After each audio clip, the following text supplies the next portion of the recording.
होंगी। और आप किसके साथ जाएंगे, कुमारी सैलजा के साथ या भूपेंद्र सिंह हुड्डा के साथ? देखिए, आज जो सरकार आएगी हरियाणा में, ये चौधरी भूपेंद्र सिंह हुड्डा के नेतृत्व में आएगी। चौधरी भूपेंद्र सिंह हुड्डा है तो हरियाणा में कांग्रेस है। ये भी बता दीजिए, करनाल की टिकट पता है क्या आपको, किसको मिल रही है? ये आपकी मुस्कुराहट बता रही है कि थोड़ा थोड़ा तो पता है। नहीं, ये देखो वो करेंगे। मेरे तो अपनी टिकट का नहीं पता था। सच में मैं बैठा था साइड में, 2-3 और बैठे थे मेरे जैसे दूसरे हल्के के, कह रहे भाई जिसको मिले वहाँ मिल जाएगी, जिसको मिलेगी। हम तो ये तभी यहाँ होगा कैंडिडेट, तो हम उसके साथ चलेंगे। मन ने दिखा भी हमारा तो नाम ही नहीं, हम आगे थे, रास्ते में फोन आने शुरू हुए। अच्छा, रास्ते में आ गए थे दिल्ली से आप? कहाँ तक पहुँच गए थे जब पता चला लगभग आपको? हमने मुरथल पार कर ली थी। अच्छा। हमने कहा बीमारी तो यहाँ कुछ है नहीं। फिर हमें तो बाद में पता लगा थी किस आधार पे दिए गए। ये जो हमारे हल्के की जनता है, मैं इनको नमन करता हूँ आपके चैनल के माध्यम से। उन्होंने जो पूछा फ़ोन पे, मैं कह रहा 90% सर्वे में आप कैसे हो। तो ये तस्वीरें आप देख पा रहे हैं, धर्मपाल गोंदर को एक बार फिर से मैदान में उतारा है कांग्रेस ने। हालांकि पिछली बार वो निर्दलीय चुनाव लड़े थे और बधाई देने वालों का तांता लगा हुआ है उनके घर पर। ये तस्वीरें आप देख पा रहे हैं, तमाम जो कार्यकर्ता हैं, तमाम जो सहयोगी हैं यहाँ पर पहुंचे हुए हैं। और धर्मपाल गोंदर 5 साल विधायक रहे, पहले बीजेपी को समर्थन दिया और उसके बाद कांग्रेस को, और कांग्रेस ने इस बार भरोसा जताया है धर्मपाल गोंदर पर। क्या उनकी जीत होगी, 8 तारीख को पता चलेगा। पहली प्रतिक्रिया, कहां पर थे जब पता चला कि टिकट अनाउंस होगी और धर्मपाल गोंदर चुनाव लड़ेंगे नीलोखेड़ी से? देखिए, मेरे को पहले जनता ने टिकट दी थी। मेरे को तो पता ही नहीं कब वो टिकट देंगे, कब इलेक्शन लड़के। मैं पूरे नीलोखेड़ी हल्का की जनता का धन्यवाद करता हूं, चरणों में नमन करता हूं, जिन्होंने मेरी वोट ना दे हल्के में और मेरे को इतना बड़ा आशीर्वाद दिया और 11 दिन में मुझे विधायक बनाया। हम भाजपा के सरकार के साथ चले गए क्योंकि उनका कोरम पूरा नहीं हो रहा था, उनकी सरकार नहीं बन रही थी, विधायक कम थे। उनके अनुरोध पे हम चले गए और हमने ये कहा था भाई मान सम्मान चाहिए, हल्के का काम चाहिए। तो उस बात पे वो पूरे नहीं उतरे, तो हम वहाँ से, और हमने लौटने में न भी पाया था भाई माननीय मुख्यमंत्री जब तक आप हो हम आपके साथ हैं, हम किसी लालच में जाएंगे। फिर हमारी सेना का जो कमांडर था वही चले गए, फिर हम वहाँ क्या करें। मनोहर लाल जी, अच्छा। कल रात को जब टिकट अनाउंस हुई तो मैं यहाँ पर आया, लेकिन सन्नाटा पसरा हुआ था, ऐसा लग रहा था टिकट कहीं कट तो नहीं गई है। लेकिन आज देखा कार्यकर्ताओं का जमावड़ा। दिल्ली के अंदर थे कल? मैं आपके चैनल के माध्यम से पूरे हरियाणा को निवेदन करता हूँ भाई, पूरे हरियाणा में कांग्रेस की सरकार आ रही है और हम तो वहाँ बैठे थे दूसरी जगह, मेरे को पता ही नहीं था भी मेरे को टिकट मिल जाएगा। तो वहाँ के जो नेता हैं, जो आईटी सेल है, जो वहाँ के जो जिम्मेवारी लगा रखी थी, CID लगा लो या कुछ, वो हल्के में पूछ रहे थे। जैसे हमारे सर्वे कर रहे थे एक प्रकार का। अमरजीत जी हैं, हमारे अमित जी हैं, हमारे उसके ये सरपंच एसोसिएशन के प्रधान हैं श्री जितेंद्र जी। तो इन जैसे सभी लोगों से पूछा गया भाई धर्मपाल ना आपके हल्के में कौन ऐसा है भाई जो सीट निकाल दे। इन्होंने इतना, मेरे ख्याल 90% हमारा सर्वे गया सभी जगह से। लेकिन कुछ कांग्रेस के नेता अब बगावती सुर अपना रहे हैं नीलोखेड़ी में, क्योंकि आपको टिकट मिल गई, वो भी रेस के अंदर थे, ऐसे में उनकी टिकट कट गई। ऐसा मैंने लग नहीं रहा। अब जब कोई ऐसा भाई होगा उनके घर जाके उनको वो करेंगे भी, टिकट तो एक ही का।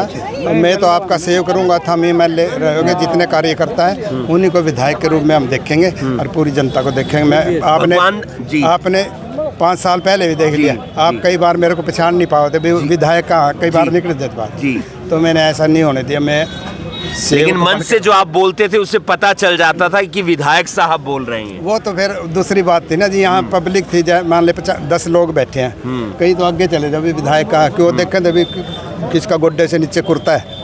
ठीक है। ग्राउंड टू जीरो थे, ग्राउंड से जुड़े हुए थे भगवान दास कबीरपंथी। एक बार फिर से आपके सामने मैदान में होंगे, कैसी टक्कर देखते हैं? देखिए, कांग्रेस के सामने किसी की टक्कर है ही नहीं। हरियाणा में कांग्रेस की सरकार बनने जा रही है। जो साथी हैं आप, जैसे हमारे भाई हैं, क्यों आप जान नहीं जानो पूरे उसके, आप सच्ची खबर दिखाते हो। आपके मुख से तो हमें यार है, जितने पत्रकार आते हैं अभी 70 से ज़्यादा सीट जाएगी, फिर भी मैं ये कह रहा अभी चलो मैंने आपकी काट नहीं करनी चाहिए थी, 60 तो हम मान के चल रहे हैं और जो आपने कहा वो 70 होंगी। और आप किसके साथ जाएंगे, कुमारी सैलजा के साथ या भूपेंद्र सिंह हुड्डा के साथ? देखिए आज जो सरकार आएगी हरियाणा में, ये चौधरी भूपेंद्र सिंह हुड्डा के नेतृत्व में आएगी।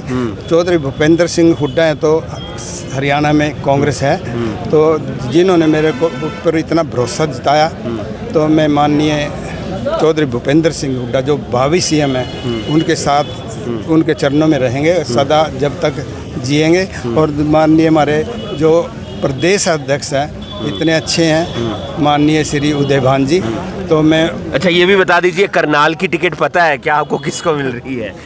ये आपकी मुस्कुराहट बता रही है कि थोड़ा थोड़ा तो पता है। नहीं ये देखो वो करेंगे, तो ऐसा मेरे को नहीं पता, मेरे तो अपनी टिकट का नहीं पता था सच में। मैं बैठा था साइड में, 2-3 और बैठे थे मेरे जैसे दूसरे हल्के के, कह रहे भाई जिसको मिले वहाँ मिल जाएगी, जिसको मिलेगी। हम तो ये तभी यहाँ होगा कैंडिडेट, तो हम उसके साथ चलेंगे। मन ने दिखा भी हमारा तो नाम ही नहीं, हम आगे थे, रास्ते में फ़ोन आने शुरू हुए। अच्छा रास्ते में आ गए थे दिल्ली से आप? कहाँ तक पहुँच गए थे जब पता चला लगभग आपको? हमने मुरथल पार कर ली थी। अच्छा हमने कहा बीमारी तो यहाँ कुछ है नहीं, फिर हमें तो बाद में पता लगा था किस आधार पे दिए गए। ये जो हमारे हल्के की जनता है, मैं इनको नमन करता हूँ आपके चैनल के माध्यम से।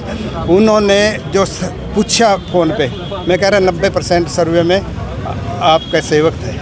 तो ये तमाम जो कार्यकर्ता हैं, सहयोगी हैं, वो पहुंचे हुए हैं आज धर्मपाल गोंदर से मिलने के लिए। उनका बुके देकर स्वागत किया जा रहा है। जब बात की उनसे कि वो कह रहे हैं मुझे तो ऐसा लग रहा था दिल्ली के अंदर कि मेरी टिकट नहीं है, वो मुरथल तक वापस भी आ गए थे। और आप देख सकते हैं तमाम जो कार्यकर्ता हैं वो यहाँ पर पहुँचे हैं और बुके देकर उनका स्वागत कर रहे हैं, उनका सम्मान कर रहे हैं। एक खुशी है इस बात की कि धर्मपाल गोंदर को टिकट मिला है। जीत होगी नहीं होगी वो 8 तारीख को पता चलेगा, लेकिन लिए ये इतने आए हैं, इन्होंने हमारी बहुत कदर करी है, हमारा लंगर हॉल बनवाया है।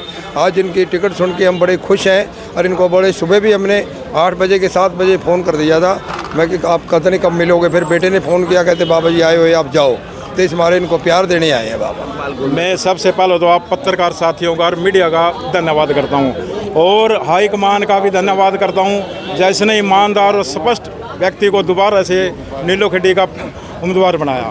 धर्मपाल हमें और नीलो खेड़ी हल्के के प्रदेश सभी छत्ती बिरादरी बहुत खुश है धर्मपाल को टिकट देने में, और ये जीतेगा 100%, कोई दिक्कत वाली बात नहीं है। क्या कुछ कहेंगे, कितनी खुशी है?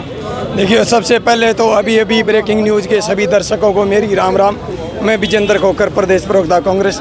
हिमांशु जी आप भली भांति जानते हैं, करनाल की जनता का भी, करनाल के नेताओं को भी भली भांति जानते हैं, हरियाणा की राजनीति को भी अच्छी तरह से आप समझते हैं। मैं सभी पत्रकार साथियों को बताना चाहता हूं, नीलो खेड़ी हलके में कोई मुकाबला नहीं है कबीर पंथी जी से। नीलो खेड़ी हलका पहले भी श्री धर्मपाल गोंदर जी के साथ रहा है और अब की बार तो बहुत ज़्यादा उत्सुक है नीलो खेड़ी हलका, क्योंकि कांग्रेस का हाथ और सबका विकास ये धर्मपाल गोंदर जी के साथ रहेगा। इसी के साथ हम शुभकामनाएं देते हैं धर्मपाल गोंदर जी को। बहुत भारी मतों से धर्मपाल गोंदर जी विजयी होंगे। जो पहला पड़ाव होता है, पहली सीढ़ी होती है, वो पार कर ली है और अब दूसरी सीढ़ी है मेहनत की। लेकिन जिस बात को मैंने अधूरा छोड़ दिया था वो ये कि वो मुरथल तक आ गए थे, उन्हें नहीं पता था कि उनकी टिकट है। फोन बज रहे थे लगातार और फिर पता चला कि धर्मपाल गोंदर को टिकट मिल गया है। ऐसे में अब चुनावी प्रक्रिया लगातार जारी रहेगी। देखना ये रहेगा कि भगवान दास कबीरपंथी और बाकी जो तमाम नेता हैं उनके साथ कैसा मुकाबला रहता है। आप देख रहे हैं अभी ब्रेकिंग। मैं हूं आपके साथ हिमांशु नारंग। धन्यवाद।